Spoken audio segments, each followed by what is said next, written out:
All right, we're going to now start on the cases. I'm going to take these cases up after we go through each chapter.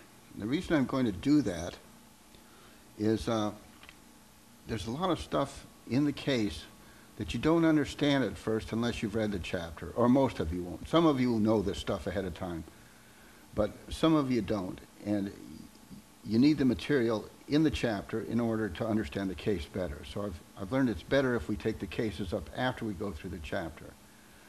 The second thing is, all the information, or most of it, in the chapter is pulled, that has to do with a case, is pulled into that case. That is, I've pulled everything out of that chapter and put it together with the case. When we go through this diabetes case, you'll notice there's one place, and that's where we talked about 0.9% sodium chloride solution being isoosmotic, that we talked about separately. But all the rest of the stuff having to do with diabetes, which is our first case, we pulled out and put in one place here.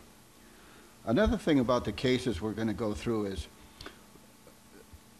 don't try to learn all of medicine right here.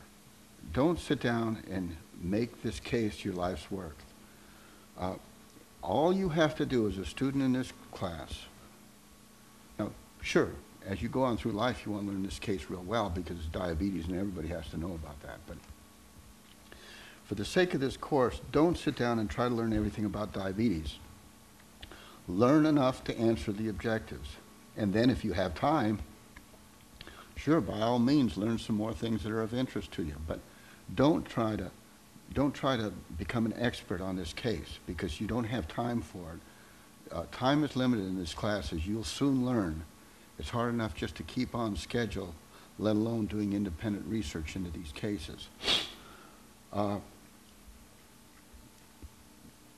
right. Diabetes, I'm going to go through the objectives first, and then I'm going to go through the case rather thoroughly, more thoroughly than I'll go through cases later on in this course, because this is the first time we're going through it.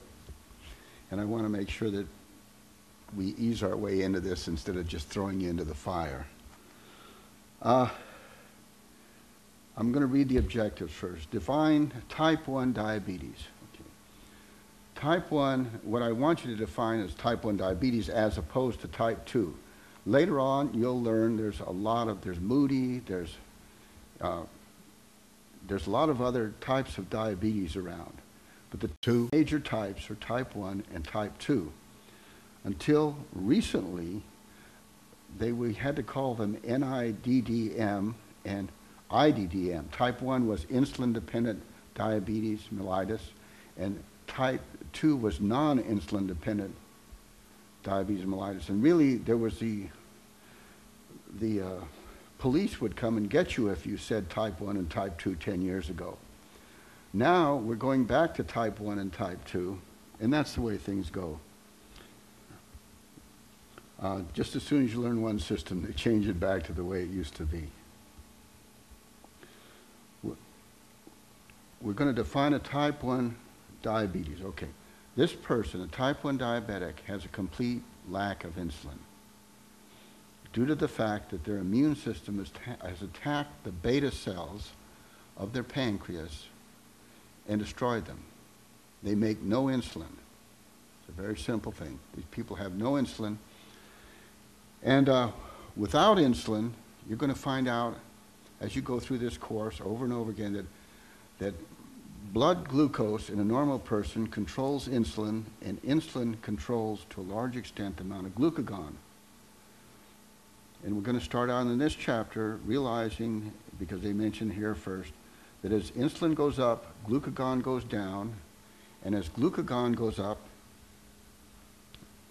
insulin comes down. That's because insulin controls glucagon release in a lot of cases. There's some exceptions, but most of the time when insulin goes up, glucagon will go down.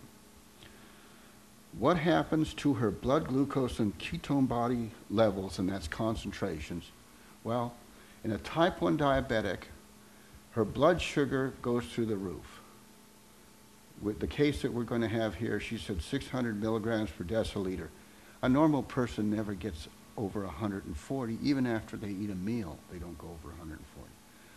And in a type 1 diabetic, as opposed to a type 2 diabetic, she gets ketoacidosis. And that is those ketone bodies we talked about right here. Beta-hydroxybutyrate and acetoacetate are made in very high concentrations. And that's because she doesn't have insulin, and she has a lot more glucagon than she should. Whenever that happens, the fat cells of your body release a lot of fatty acids that go to the liver and get turned into ketone bodies.